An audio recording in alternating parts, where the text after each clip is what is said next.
मैं सौरभ कोहली आपका हार्दिक स्वागत करता हूं अपने यूट्यूब चैनल में।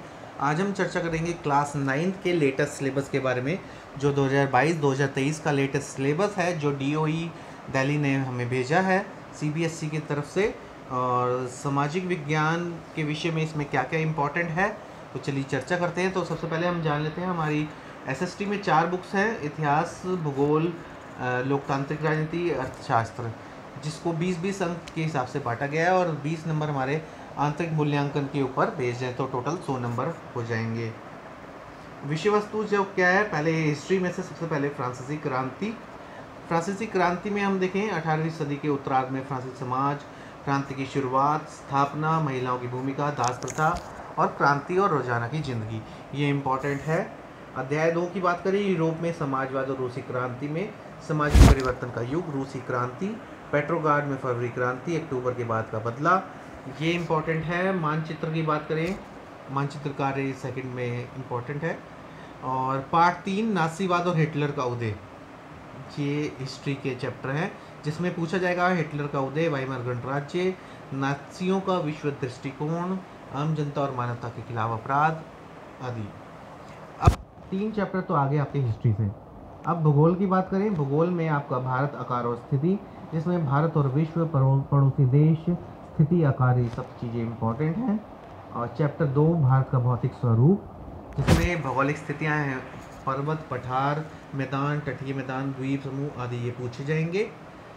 तीसरा है अपवाह तंत्र, भारत में अपवाह तंत्र, हिमालय की नदियाँ, प्रायद्वीपीय नदियाँ, नर्मदा बेसिन, अर्थव्यवस्था में नदियों की भूमिका, नदी प्रदूषण, यानी कि 3 चैप्टर आ रहे हैं हिस्ट्री से, 3 चैप्टर आ रहे हैं भूगोल से। आपके पॉलिटिकल साइंस यानी कि सिविक्स से आपके लोकतंत्र क्या है, लोकतंत्र क्यों इम्पोर्टेंट है, इसके बारे में पूछा जाएगा।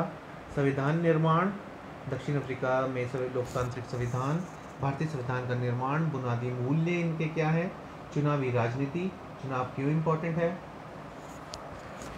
3 चैप्टर आगे आपके पॉलिटिकल साइंस से यानी कि सिविक्स से। अर्थशास्त्र से आपके पालमपुर की कहानी, जिसमें उत्पादन के संगठन, गैर कृषि क्रियाएं पर उद्धारित हैं। और अध्याय 2 संसाधन के रूप में लोग, यानी कि आपके हिस्ट्री, सिविक्स, ज्योग्राफी से 3 चैप्टर 9 हो गए। आपके अर्थशास्त्र से, इकोनॉमिक्स से 2 चैप्टर, यानी कि 11 चैप्टर टोटल आपके आ रहे हैं। 30 सितंबर से पहले 2022 तक ये पूर्ण हो जाने चाहिए। ये सब इम्पोर्टेंट है मध्य अवधि परीक्षा से पहले। अब उसके बाद की बात करें तो हिस्ट्री में जीविका, अर्थव्यवस्था और समाज, अध्याय 4, वन्य समाज और उपनिवेशवाद, ये चैप्टर आपके जो आएगा वो अक्टूबर के बाद, यानी कि सितंबर 30 के बाद, अक्टूबर से एग्ज़ाम के बाद से इम्पोर्टेंट है। अध्याय 5 आधुनिक विश्व में चरवाहे, जिसमें घुमंतू चरवाहों का जीवन, अफ्रीका में चरवाहा जीवन, ये सब पूछा जाएगा। जलवायु, भूगोल से चैप्टर, भारतीय जलवायु, अक्षांश, ऊंचाई, दबाव, हवा, ऋतुएं, मॉनसून, वर्षा, ये पूछा जाएगा। प्राकृतिक वनस्पति तथा वन्य प्राणी, जनसंख्या का आकार, वितरण।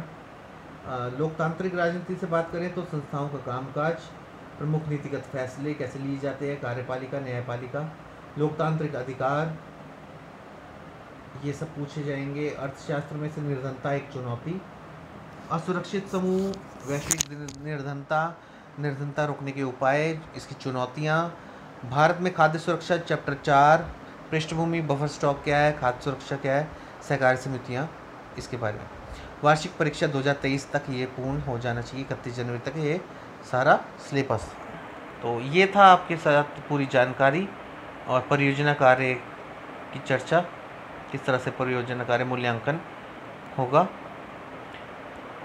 तो जिसको भी ये नीड हो, आप उस तक ये ज़रूर वीडियो भेजें और अच्छे से एक बार सिलेबस ध्यान में बिठा लें। इस वीडियो को लाइक, शेयर एंड सब्सक्राइब करना बिल्कुल ना भूलें। धन्यवाद।